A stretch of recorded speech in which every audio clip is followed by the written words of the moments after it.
आज एक बार फिर उत्तर प्रदेश की अमेठी लोकसभा सीट चर्चाओं में है, क्योंकि लंबे संशय और इंतजार के बाद कांग्रेस पार्टी ने शुक्रवार तड़के यहां से अपने उम्मीदवार के नाम का ऐलान कर दिया। देश की सबसे पुरानी पार्टी ने अमेठी से इस बार एक नए चेहरे पर दाव लगाया है और वो नया नाम है किशोरी लाल शर्मा। 25 साल में पहली बार गांधी परिवार का कोई सदस्य अमेठी लोकसभा सीट से चुनाव नहीं लड़ेगा। 1967 में अमेठी लोकसभा सीट का गठन हुआ, तब से इसे गांधी परिवार का गढ़ माना जाता रहा है, क्योंकि करीब 31 सालों तक इस सीट से गांधी परिवार का ही कोई ना कोई सदस्य चुनाव जीतता रहा है।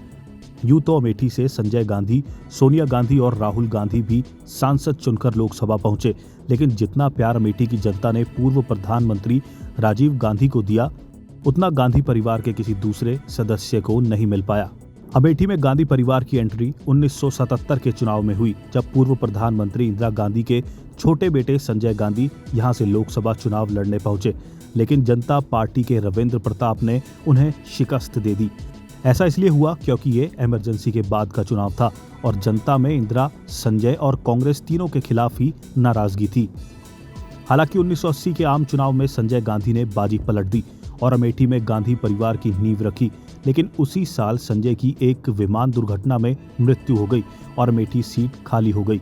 अब यहाँ से इस कहानी में एंट्री होती है राजीव गांधी की, जो अपने छोटे भाई के निधन के बाद खाली हुई अमेठी लोकसभा सीट पर चुनाव लड़ने पहुंचते हैं। 1981 के उपचुनाव में राजीव गांधी 2 लाख से ज्यादा वोटों से अपने विरोधी उम्मीदवार को हरा देते हैं और अमेठी से शानदार जीत हासिल करते हैं। इसके बाद 1984, 1989, 1991 के चुनाव में राजीव लगातार चौथी बार जीतते हैं। हालांकि किसी को ये मालूम नहीं था कि 1991 का वो चुनाव राजीव गांधी का आखिरी चुनाव होगा। 1991 के आम चुनाव के दौरान 20 मई को अमेठी से मतदान हुआ और मतदान में थे कांग्रेस पार्टी के राजीव गांधी और बीजेपी के रविंद्र प्रताप सिंह। इसके अगले ही दिन 21 मई को तमिलनाडु के श्री पेरुम्बदूर में एक चुनावी रैली के दौरान Rajiv Gandhi Liberation Tigers of Tamil Eelam के आत्मघाती हमले का शिकार हो गए। उस चुनावी रैली के दौरान धुन नाम की लिट्टे की एक आत्मघाती हमलावर ने उनकी हत्या कर दी थी।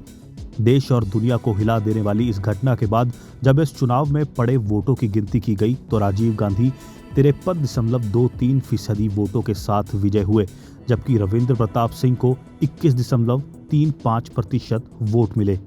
अमेठी की जनता ने इस बार भी राजीव गांधी को खूब प्यार दिया, लेकिन दुर्भाग्य की ये देखने के लिए राजीव इस दुनिया में नहीं थे। उन्होंने 1,12,085 वोटों के जबरदस्त अंतर से ये चुनाव जीता था। राजीव गांधी के निधन के बाद अमेठी में उपचुनाव जरूरी हो गया था। इस उपचुनाव में कांग्रेस पार्टी ने बीजेपी के MM सिंह के खिलाफ सतीश शर्मा को मैदान में उतारा था। शर्मा राजीव और सोनिया गांधी दोनों के करीबी थे।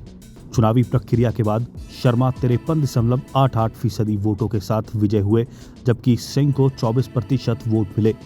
सतीश शर्मा को कुल 1,78,996 वोट मिले, जबकि सिंह को 79,687 वोट मिले। इसके अलावा निर्दलीय उम्मीदवार R सिंह 47,033 वोट हासिल करने में सफल रहे।